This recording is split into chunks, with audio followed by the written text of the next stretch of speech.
హరి ఓం మా ఛానల్కి స్వాగతం. చూస్తున్న వీక్షకులకు ప్రేక్షకులకు ప్రియ కాలభైరవ భగవద్బంధులకి స్వాగతం పలుకుతూ మమ్మల్ని ఎంతగానో ఆదరిస్తూ ఉండబడినటువంటి ప్రియ సోదరి మనుషులకు అందరికీ, సనాతన ధర్మ సంరక్షకులకు అందరికీ కూడా నూతన తెలుగు ఉగాది పండగ శుభాకాంక్షలు. శ్రీ క్రోధినామ సంవత్సరంలో అందరికీ నిండు నూరేళ్ల ఆయురారోగ్యాలను ప్రసాదించాలని, వారాలు 7, తిథులు 15, నక్షత్రాలు 27, రాసులు 12, లగ్నాలు 12, మహర్దశలు 9, అలాగనే షడ్రుచుల సమ్మేళనమే 6 ఋతువులతో కూడుకున్నటువంటి తీపి, కారం, పులుపు, చేదు, వగరు అనేటువంటిది ఎలా ఉంటుందో మనిషి జీవితంలో కష్టాలు సుఖాలు ఎప్పుడు ఉంటాయి. ఎవరి జీవితంలో కూడా ఎప్పుడు కూడా పూర్ణిమ శాశ్వతం కాదు, అమావాస్య అనేటువంటిది ఎప్పుడు అడ్డంకి కాదు అని చెప్పి గుర్తుపెట్టుకోవాలి. కనుక ఈ 360 రోజులు ఈ క్రోధినామ సంవత్సరంలో 30 సంవత్సరాల తర్వాత శని భగవానుడు తన సొంత గృహంలో ఉండగా వచ్చినటువంటి క్రోధినామ సంవత్సరం కావడం వలన అందరికీ నిండు నూరేళ్ల ఆయురారోగ్యాలని, విద్య, ఉద్యోగ, వ్యాపార, రాజకీయ, సేవారంగ కార్యక్రమంలో అన్నింటా విజయం సాధించాలని కోరుకుంటూ ఈ సంవత్సరంలో అందరికీ తెలుగు ఉగాది పండుగ శుభాకాంక్షలు. ద్వాదశ రాశిలో గ్రహ గమనాన్ని ఒకసారి వీక్షింపచేద్దాం. మేషరాశిలో గురు సంచార స్థితి, కన్యరాశిలో కేతు భగవాను సంచార స్థితి, కుంభరాశిలో శనిచర స్వామివారు స్వక్షేత్ర సంచార స్థితి, మీనరాశిలో రాహు సంచార స్థితితో ద్వాదశ రాశిలో గ్రహ గమనాలు ఈ విధంగా ఉన్నాయి.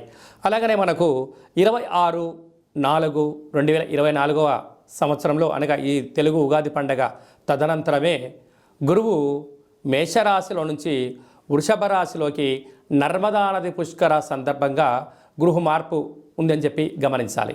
ఈ క్రోధినామ సంవత్సరానికి అధిపతి రాజు అంగారకుడు. ఎందుకనగా ఈ సంవత్సరము మనకు తెలుగు ఉగాది పండగ మంగళవారం రోజు అవ్వడం వలన, మంగళవారానికి అధిపతి కుజ భగవానుడు అవ్వడం వలన, ఈ సంవత్సరానికి రాజు కుజుడు అవ్వడం వలన నిత్యము అనేక మంది క్రోధము, ఆవేశము అనేటువంటి పరిస్థితుల్లో ఉండడము, ఎర్రటి నేలలు, ఎర్రటి పంటలు బాగా పండడము, అద్భుతమైనటువంటి కందులు, మిరప, ఎర్రటి నేలలు, సంపూర్ణమైనటువంటి ఆహార ధాన్యాల ఉత్పత్తులు చాలా అద్భుతంగా ఉంటాయని చెప్పి కూడా గమనించగలగాలి. కాకపోతే ప్రజలందరూ కూడా ధర్మ మార్గంగా, ఆధ్యాత్మికంగా ఉండడము, తల్లిదండ్రులను, గురువులను, ధర్మాన్ని ఎవరైతే ఆచరిస్తారో వారికి రుణభయం, రోగభయం, శత్రుప్రయం, ప్రమాదాలు తొలగిపోతాయని చెప్పి కూడా గమనించగలగాలి. అలాగనే ఈ సంవత్సరము మంత్రివర్యులు శని భగవానుడు అవ్వడం వలన, ఆ శని భగవానుడు ప్రస్తుత కాలమాన ప్రకారంగా కుంభరాశిలో సంచారము చేయడం వలన ధర్మ మార్గంగా ఎవరైతే ఉంటారో వారికి చాలా మంచి కాలము అని చెప్పి గమనించగలగాలి. తెల్లటి నువ్వులు, విశేషమైన నీలం రంగు పదార్థాలు, పుష్పాలు, పండ్లు, పదార్థాలు, అద్భుతమైనటువంటి ధర్మ పరిపాలనగా, ధర్మంగా, న్యాయంగా, నీతిగా ఉండబడిన వారికి చాలా మంచి కాలం అని చెప్పి గుర్తుపెట్టుకోగలగాలి. ఎవరైతే అధర్మంగా ఉంటారో, అన్యాయంగా ఉంటారో, రాక్షస జీవన విధానంగా ఉంటారో, గతి తప్పిన జీవన విధానం ఎవరైతే అలవర్చుకుంటారో వారికి అనేక ఇబ్బందులు ఉంటాయని చెప్పి కూడా గమనించగలగాలి. ఈ సంవత్సరము పశుపాలకుడు కృష్ణ పరమాత్ముడు అవడం వలన గోవులు, పశువులు సమృద్ధిగా ఆయురారోగ్యాలుగా ఉండడం, మంచి పాడి, మంచి పంట, ఐశ్వర్యము, సుఖవంతమైన జీవనం ఉండడం జరుగుతుంది అని చెప్పి గమనించాలి.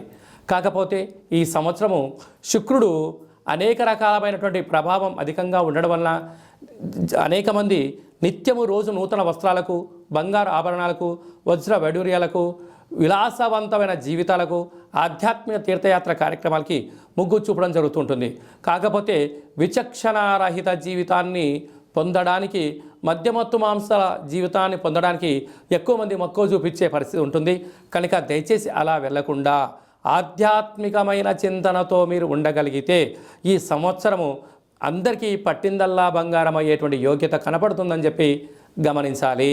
శ్రీ క్రోధినామ సంవత్సరంలో కర్కాటక రాశి వారికి ఎలా ఉండబోతుందో ఈ వీడియోలో సవివరంగా సంపూర్ణంగా తెలుసుకుందాం. కర్కాటక రాశిలో ఏ నక్షత్రాలు వస్తాయనగా పునర్వసు నక్షత్రంలోని చివరి పాదమైన 4వ పాదము, పుష్యమి నక్షత్రంలోని 4 పాదాలు, ఆశ్లేష నక్షత్రంలోని 4 పాదాలు కలిపితే కర్కాటక రాశి. రాశాధిపతి యొక్క చంద్రుడు అవ్వడం వలన వీరికి ఒకవైపు అష్టమస్థాన శని సంచార స్థితి జరుగుతూ ఉండినను ఆదాయ వ్యయాలు ఈ సంవత్సరం అదృష్ట రాశులలో ఈ యొక్క కర్కాటక రాశి ఒకటే అని చెప్పి చెప్పుకోవడంలో ఏమాత్రము సందేహమే లేదు. వీరికి ఆదాయం 14, వ్యయం 2, అనగా 14 రూపాయలు సంపాదిస్తే కేవలం 2 రూపాయలు మాత్రమే ఖర్చు అవుతున్నాయి. రూపాయలు మిగిలించబోతున్నారు. ఎప్పుడు మీరు ధర్మంగా, న్యాయంగా, ఆధ్యాత్మికంగా, సత్ప్రవర్తనతో మీరు ఎప్పుడైతే ఉంటారో ధనమూలం ఇదం జగత్ అన్నట్టుగా అపార సంపన్న కుటుంబ వర్గంలోకి ఈ కర్కాటక రాశి వారు చేరబోతున్నారు. అందులో ఏమాత్రం సందేహమే లేదు అని చెప్పి గమనించాలి. అలాగే రాజపూజ్యం 6, అవమానం 6. కనుక మీరు ఎక్కడికి వెళ్ళినా, ఇంట్లో, బయట, వ్యాపార, సేవారంగ కార్యక్రమాల్లో మీ మాటకు బలం పెరుగుతుంది. అన్నింటా విజయం మీ సొంతం అవుతుందని చెప్పి గమనించగలగాలి. అలాగనే పునర్వసు నక్షత్ర జాతకులకు చాలా బాగుంది. పుష్యమీ నక్షత్ర జాతకులకు చాలా బాగుంది. ఆశ్లేష నక్షత్ర జాతకులకు అనగా శ్రావణ మాసం నుండి డిసెంబర్ వరకు మధ్యసున్న కారణం వలన మనోవేదన, రోగం బారిన పడే పరిస్థితి అధికంగా ఉంటుంది. చాలా జాగ్రత్తగా ఉండి తీరాలి. కాకపోతే వీరికి ఒకవైపు అష్టమస్థాన శని సంచార స్థితి జరగడం, 30 సంవత్సరాల తర్వాత శని భగవానుడు తన సొంత గృహంలో ఉన్నప్పుడు వచ్చేటువంటి ఈ క్రోధినామ సంవత్సరం అవ్వడం వలన నిత్యము పరమేశ్వరుడికి అభిషేకం చేసుకోవడం, గృహంలో వీలైనంత వరకు బయట గుమ్మడికాయ కట్టుకోవడం, దైవనామ స్మరణ చేయడం, పుష్కర స్నానం చేయడం వలన నీటి వ్యాపారస్తులు, పాల వ్యాపారస్తులు, ఆహార ఉత్పత్తులు, వ్యవసాయ సోదరీమణులకు, మార్కెటింగ్ రంగం బిజినెస్ వ్యాపారవేత్తలకు, విద్యావేత్తలకు, సంపూర్ణ విద్యార్థులకు చాలా మంచి కాలం అని చెప్పి గమనించాలి. అదృష్టం ఉంది కదా అని చెప్పి నేను నిత్యము నిద్రపోతాను అంటే అదృష్టం రాదు. కష్టే ఫలి, కష్టపడగలిగితే, ధర్మంగా ఉండగలిగితే, ఏదైనా తెలియని పని తెలుసుకొని చేసుకొని దాన్ని సాధించగలిగితే భగవంతుడి యొక్క ఆశీస్సులు కలిగి మీరు అపార సంపన్న కుబేరులు అవుతారు అని చెప్పి గమనించగలగాలి. కనుక మీరు కపాల కాళభైరవ స్వామి యొక్క స్మరణ, కపాల కాళభైరవ స్వామి యొక్క కూష్మాండ దీపము, స్వామివారికి సంబంధించిన ఒక ముగ్గురు మీరు ఆనంద దీపాన్ని మీరు ఇంటి ముందర పెట్టుకోగలిగినట్లయితే ఒకవైపు అష్టమస్థాన శని దోషం తొలగి అదృష్టం, ఐశ్వర్యం మీ సొంతం అవుతుందని చెప్పి గమనించాలి. తెలుగు ఉగాది పండగ ఈ సంవత్సరం మొత్తాన్ని బాగా మనం పరిశీలించినట్లయితే గ్రహ గమనాలలో పెద్దగా మార్పులు లేవు. గురు భగవానుడు ఒక్కడే మేషరాశిలో నుంచి వృషభ రాశిలోకి సంచార స్థితి ఉంది. కనుక వీలైనంత వరకు ధర్మము, ఆధ్యాత్మికత, నిత్యము, ఆరోగ్యము, సంపూర్ణమైనటువంటి ప్రతి ఒక్క వ్యక్తిగత జాతకంలో మీరు అందరిపైన గ్రహ గమనాల పరిస్థితి చాలా అధికంగా ఉంటుంది. కనుక సూర్యోదయపు మునుపురమే లేవడము, పచ్చటి పైరు పొలాలలో సంచారము చేయడము, ఆకులతో కూడుకున్న జీవన విధానాన్ని ఏర్పాటు చేసుకోగలిగినట్లయితే మంచి కాలం ఉంటుందని చెప్పి గమనించగలగాలి. ఈ సంవత్సరము ఏప్రిల్ ఆఖరు నుండి ఆగస్టు 8వ తారీఖు వరకు అనగా 100 రోజులు దరిదాపు వివాహాది శుభ కార్యక్రమ ముహూర్తాలు లేవని చెప్పి ముందస్తుగా గమనించగలగాలి. కనుక ఈ సంవత్సరం అంతనూ కూడా మనం అద్భుతమైన విజయం సాధించగలగాలి అన్నట్లయితే ఒక్కొక్క నెలలో ఒక్కొక్క కాళభైరవ స్వామి వారు ఉంటారు. కనుక ఆ కాళభైరవ స్వామి యొక్క స్మరణ, కాళభైరవ స్వామి యొక్క కూష్మాండ దీపము, కాళభైరవ హోమము, కాళభైరవ రక్షణ కంకణాన్ని మనం ధరించగలిగినట్లయితే ఈ సంవత్సరాంతము కుజుడి యొక్క ప్రభావము, శని భగవానుడి యొక్క ప్రభావము తీక్షణ తగ్గి వృత్తులలో, ఉద్యోగాల్లో, వ్యాపారాల్లో మనం అనుకుంటున్న విజయం మన సొంతం అవుతుందని చెప్పి గమనించాలి. ఇంకనూ మనం విజయం సాధించగలగాలి అన్నట్లయితే ఈ యొక్క పాత్ర కంచు పాత్ర అంటారు. అంటే కంచు మోగినట్టు కనకంబు మోగదు గదరా సుమతి అని చెప్పి మనకు సుమతి శతకంలో చెప్పుకున్నాం. ఇక్కడ రాసులు 12 ఎలా ఉంటాయో 12 రాసులను ఇందులో అచ్చు వేయడం జరుగుతుంది. ఈ యొక్క పాత్రను మనం ఇంట్లో ప్రతిరోజు పూజ చేసుకున్న తదనంతరము 2 అగరబత్తులను వెలిగింపజేసుకొని మనసులో ఏదైతే కోరిక ఉందో కోరుకొని ఓం స్వర్ణాకరేషణ కాళభైరవాయ నమో నమః అనేటువంటి మంత్రాన్ని ఉచ్చరింపచేస్తూ ఇలా చిన్నగా శబ్దాన్ని చేసినట్లయితే ఓంకార శబ్దం రావడం జరుగుతుంటుంది. ఇలాగా ఈ ఒక ఓంకార శబ్దాన్ని ఇలా చిన్నగా ఇలా వృత్తాకారంలో తిప్పినట్లయితే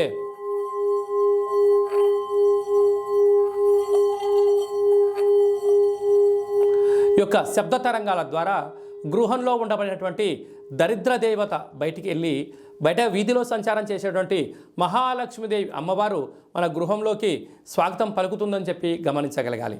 అలాగనే నరదృష్టి యొక్క ప్రభావాలు, గృహ వాస్తు దోష నివారణలు, యంత్ర మంత్ర తంత్ర పరతంత్ర పరక్రియ అంటే తాంత్రిక ప్రయోగ దోషాలు ఏమైనా కలిగినట్లయితే కూడా ఈ శబ్ద తరంగాల ద్వారా, శబ్ద ధ్వని ద్వారా మానవుని శరీరంలో ఉండబడినటువంటి షట్చక్రాలైన మూలాధార, స్వధిష్టాన, మణిపూరక, విశుద్ధ, అనహత, ఆజ్ఞా చక్రాలు వికసింపచేసి వ్యక్తిలో ఉండబడినటువంటి అద్భుత జ్ఞానములు, సంపూర్ణమైనటువంటి ఐశ్వర్యము, ఆనందానికి స్వాగతం పలుకుతారు అని చెప్పి గమనించాలి.